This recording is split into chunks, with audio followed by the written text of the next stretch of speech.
Hi everyone, welcome to exams box. आज हम बात करने वाले हैं पॉइंटर टू स्ट्रिंग की। Pointer to string, so this is our topic for today. Now अभी हमने लास्ट वीडियो में पॉइंटर टू एरे के कुछ क्वेश्चंस देखे थे जो गेट में पूछे गए थे। सेम सी लैंग्वेज हमें स्ट्रिंग का प्रोविजन देती है एंड पॉइंटर टू स्ट्रिंग का प्रोविजन देती है। नाउ लेट्स कंसीडर मेरे पास में एक स्ट्रिंग कांस्टेंट है। Okay, now what is string constants? String constants होते क्या है? So basically these are nothing but group of characters होते हैं and these basically in C language are enclosed in double quotes. For example, एक example ले लेते हैं, apple.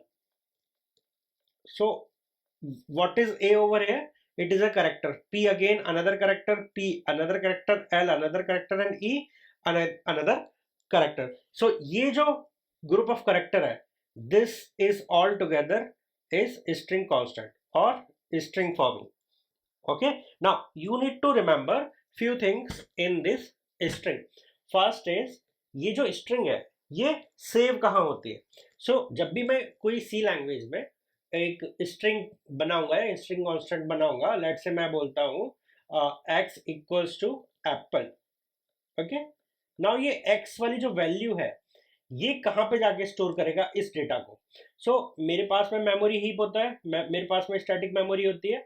तो बेसिकली अगर ये मेरी स्टैटिक मेमोरी है तो यहाँ पे जाके ये स्ट्रिंग की वैल्यू सेव हो जाएगी, स्टैटिक मेमोरी में सेव होगी। Okay, you need to remember this, all the string constants get saved in static memory. और रिटर्न क्या होता है?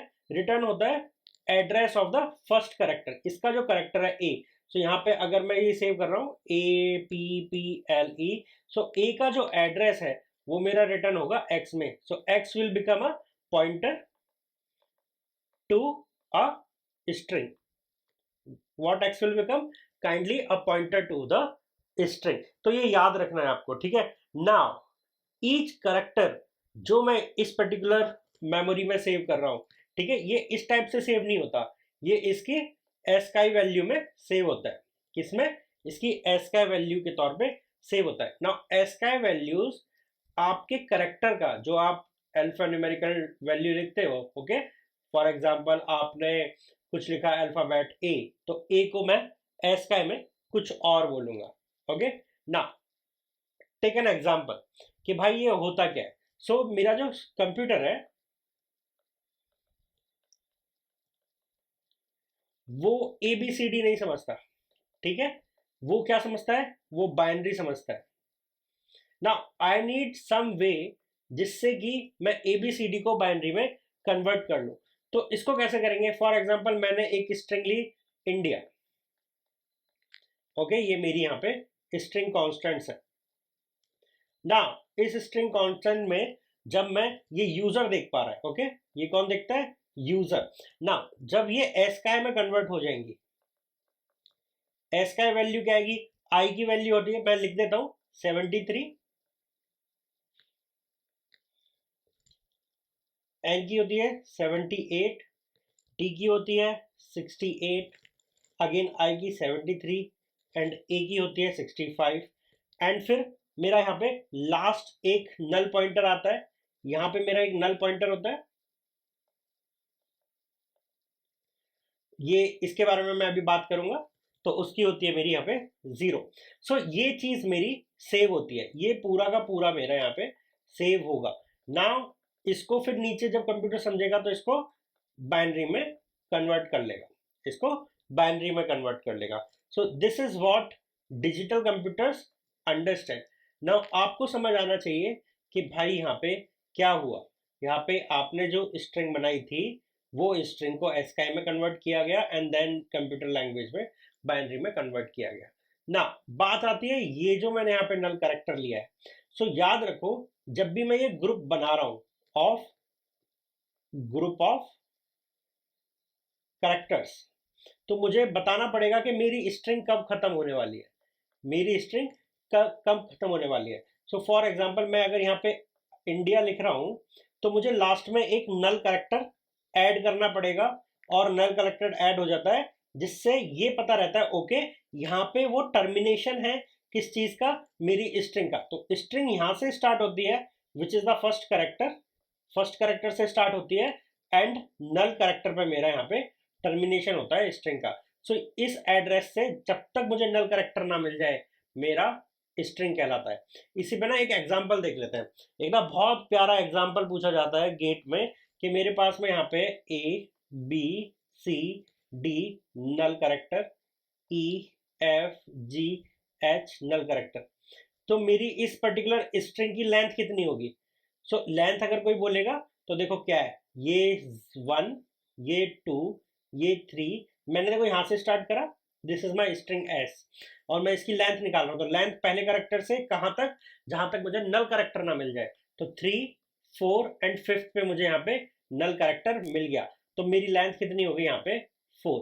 यहाँ पे मेरी लेंथ कितनी होगी 4, बिकॉज मेरा जो फर्स्ट नल करेक्टर है वो मुझे इधर मिल गया 5th पे। तो मैं आगे बढ़ूंगा ही नहीं, मैं मानूंगा वहां पे कोई मेमोरी में कोई दूसरी एक स्ट्रिंग आके बैठ गई हो। सो मेमोरी में क्या हो रहा होगा, मेमोरी में मे बी इस टाइप का केस हो सकता है कि यहाँ से लेके यहाँ तक एक नल करेक्टर, फिर यहाँ से लेके यहाँ तक दूसरा नल करेक्टर, ऐसे जाके सेव हो गया हो, राइट। आपका जो केस है यहाँ पे ए बी सी डी और फिर यहाँ पे ई एफ जी एंड एच। तो मेमोरी के लिए ये है, बट कंप्यूटर जब इसको रीड करेगा तो उसको यहाँ पे एक दिखेगा और यहाँ पे सेकंड स्ट्रिंग दिख रही होगी। So this is the concept of string. Okay, now इसको जो मैं एलोकेट कर रहा हूं एक्स या एस, तो S is nothing but saves the address of first character which is nothing but A. यहाँ पे क्या है ए, तो ए अगर मेरा 100 है तो एस जो होगा वहां पे 100 सेव होगा। क्या सेव होगा? 100 सेव होगा, ठीक है। So we called this as the base address. क्या बोलते हैं हम इसे? Base address. जैसे हमने एरे के केस में देखा था, एरे में भी यही होता था, ठीक है, हम बेस एड्रेस वहां पे सेव करते थे ना। अगर आपको बोला जाए कि भाई बेस एड्रेस मैं दे रहा हूं आपको 10 या 100 और मेरा एक सिंगल करेक्टर, ठीक है, वो 4 बाइट ले रहा है। क्या ले रहा है? 4 बाइट, और ये बाइट बेस्ड एड्रेस है, ठीक है।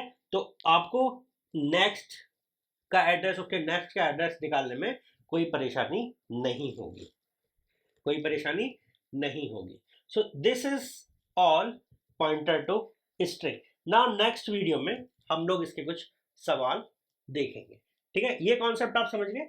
यहाँ पे ये इंपॉर्टेंट कॉन्सेप्ट है, जहां पे मेरा फर्स्ट नल मिला, मेरी स्ट्रिंग वहां पे खत्म हो गई, और दूसरे के केस में फिर मेरा यहाँ पे खत्म हो गई, ठीक है। तो इसको चाहे आपने एस इक्वल्स टू करके सेव किया हो, बट आपकी स्ट्रिंग जो कंप्यूटर रीड करेगा वो यहाँ से लेके यहीं तक की होने वाली है, उसके आगे वो रीड नहीं कर रहा होगा, उसके आगे वो रीड नहीं कर रहा होगा।